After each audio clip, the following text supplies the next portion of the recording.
Bienvenue dans Take Care, le podcast de celles et ceux qui prennent ou qui veulent prendre soin de leurs salariés. Mais prendre soin de ces salariés, ça veut dire quoi ?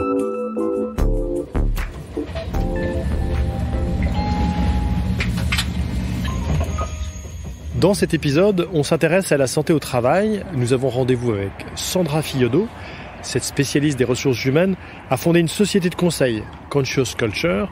C'est également la créatrice du podcast Les Équilibristes ou comment concilier vie personnelle et vie au travail. Bonjour Sandra. Bonjour.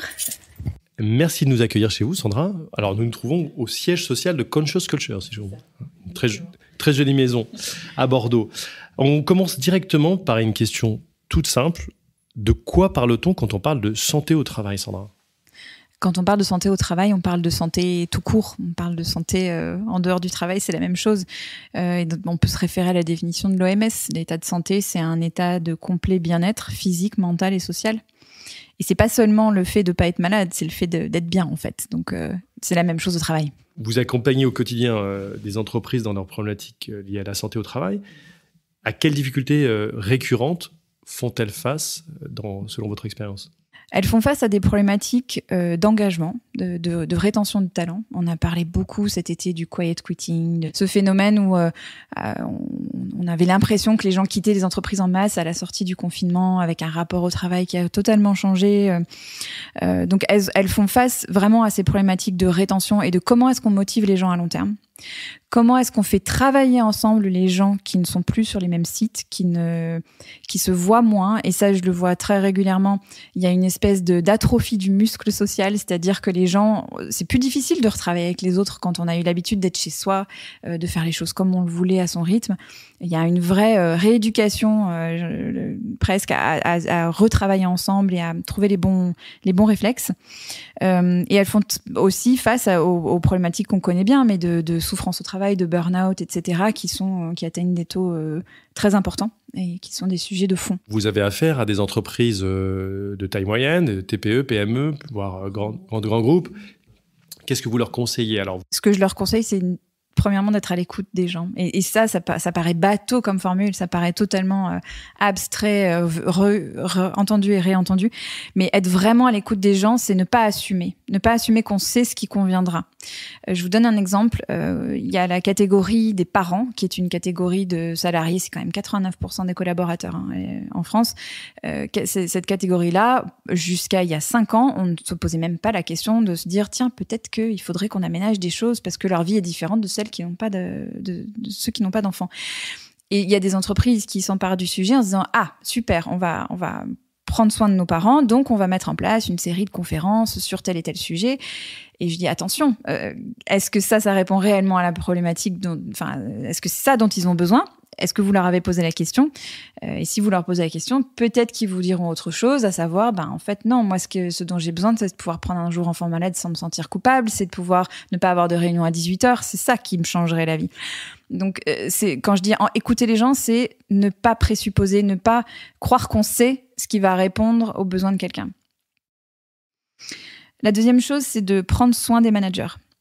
Les managers, c'est une catégorie qui, comme les RH, qui a énormément souffert pendant les confinements, après, qui est ultra sollicitée et qui sont pris très souvent en étau entre des consignes, des directives qu'ils ne comprennent pas forcément et qui n'approuvent pas forcément, et des équipes qui sont parfois à bout, parfois fatiguées, et donc ils font tampon en permanence, ils font le filtre au détriment de leur propre bien-être. Donc moi, je vois plein de managers qui se disent « Comment est-ce que je peux favoriser l'équilibre des temps de vie de mes collaborateurs ?» sans se poser la question pour eux.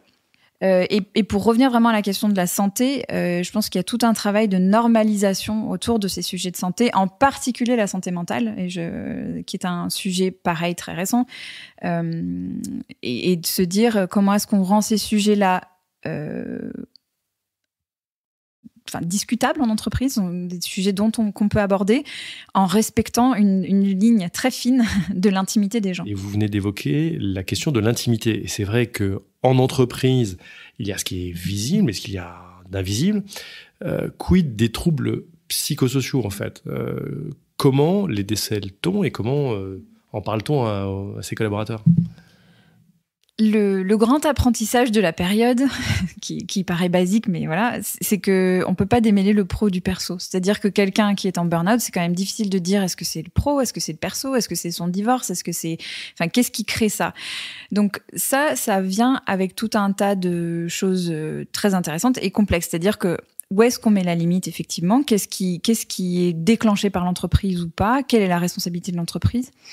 Il y a plusieurs choses, je pense. Il y a la responsabilité de l'entreprise, c'est de s'assurer qu'il y a un cadre qui respecte l'individu, son intégrité, et de créer un cadre de confiance où il est possible d'évoquer ces sujets-là dans la limite de ce qu'on a envie de partager.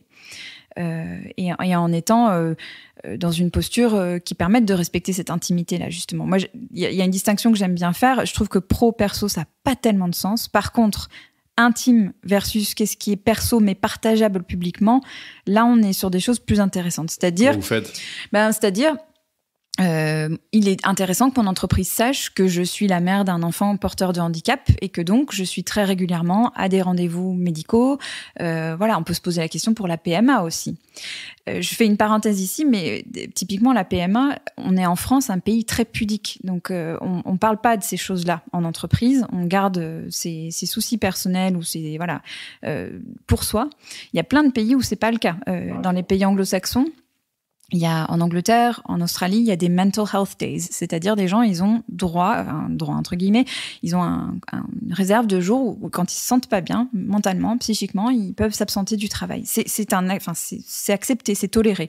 De même manière qu'aux États-Unis, il est tout à fait normal de parler de ses rendez-vous chez son psy. En France, on est beaucoup plus pudique par rapport à ça, que ce soit le psy ou même les parcours de PMA. C'est des choses qui restent très tabous, qui sont vécues dans un isolement important. Parce que bien sûr, il ne s'agit pas d'étaler son intimité au travail, mais de savoir la bonne dose d'information qui fait que l'employeur est en mesure de comprendre le contexte de la personne et d'adapter si besoin. Mais dans les conseils que vous prodiguez, vous dites quoi à un dirigeant qui fait face à ces sujets-là? Eh ben, on peut déjà équiper les managers à être plus à l'aise à parler eux aussi de ce qui leur arrive, parce que l'exemplarité, rien ne remplace l'exemplarité, donc on peut clamer des choses si elles sont pas vécues, il se passe rien. Ça peut être de créer des groupes où ce type de sujet-là est évoqué. Il y a plein d'entreprises qui se lancent sur ces créneaux-là. Je pense à Ninti, qui est une société qui accompagne les sujets de santé des femmes, qui accompagne les entreprises là-dessus, parce qu'une femme qui a de l'endométriose c'est très compliqué d'être au travail de la même manière que quelqu'un qui ne vit pas ça. Ça joue sur sa capacité à être pleinement présente. Donc, si je comprends bien, en tout cas, déjà, l'exemplarité, je retiens l'exemplarité, c'est-à-dire que le dirigeant, quand je dis dirigeant, le patron d'entreprise, c'est ses managers, de fendre l'armure déjà. De fendre l'armure, exactement. D'où les sujets tabous dont je parlais tout à l'heure. C'est pas simple, ça se décrète pas. C'est pas allez-y, tout le monde devient vulnérable. C'est le grand mot à la mode qui est très beau, mais qui est très très galvaudé aussi. Mais il s'agit petit à petit d'arriver à se dire ok, qu'est-ce que c'est qu'un manager Qu'est-ce que c'est qu'un manager fort? Qu'est-ce que c'est qu'un dirigeant fort? C'est quelqu'un qui assume aussi que il n'est pas fort tout le temps, quoi, et qu'il se passe des choses. Les recommandations que vous évoquez, elles valent évidemment aussi bien pour une petite entreprise que pour les plus grosses, mais pour autant, quels conseils donnez-vous aux uns et aux autres malgré tout, et de quelle façon vous les prodiguez, parce que c'est pas toujours évident de s'en saisir. Ouais. Mes clients sont plutôt des grands groupes, mais je côtoie beaucoup de petites entreprises et de gens qui ont des plus petites équipes. Les problématiques sont similaires et il y a un focus qui me semble primordial. On en revient à cette question des managers et des dirigeants, mais de la santé des dirigeants et de la santé mentale des dirigeants, qui est aussi un énorme sujet tabou. Donc, commencer par prendre soin de soi pour pouvoir prendre soin des autres, c'est une super chose, mais on en parle de plus en plus. Il y a des podcasts qui se lancent sur le sujet. Il y a la question de la santé mentale du dirigeant est de plus en plus discutée. Mais pour les plus petites entreprises, je pense qu'il y a de ça. Qu'est-ce qu'on fait pour que les personnes qui tiennent la barque soient bien, elles aussi? Pour finir, une question très compliquée. Jusqu'où la responsabilité de l'entreprise peut-elle ou doit-elle aller en matière de santé au travail, ou quand il s'agit donc de prendre soin de ses salariés, de ses collaborateurs? tout vient de la culture finalement, du bain dans lequel baignent les collaborateurs. Et ça, c'est très très empreint des convictions et des valeurs du dirigeant, et de ce qu'il estime être important. Je le vois que quand des RH s'emparent de sujets qui ne sont pas portés par la direction, ça ne marche pas. Donc, ouais. Le message est très clair. Merci beaucoup Sandra de nous avoir accueillis. Merci. On peut écouter votre podcast, Les Équilibristes, consacré à la manière de mieux concilier la vie au travail et la vie personnelle sur toutes les plateformes. Et à tous, merci de votre écoute.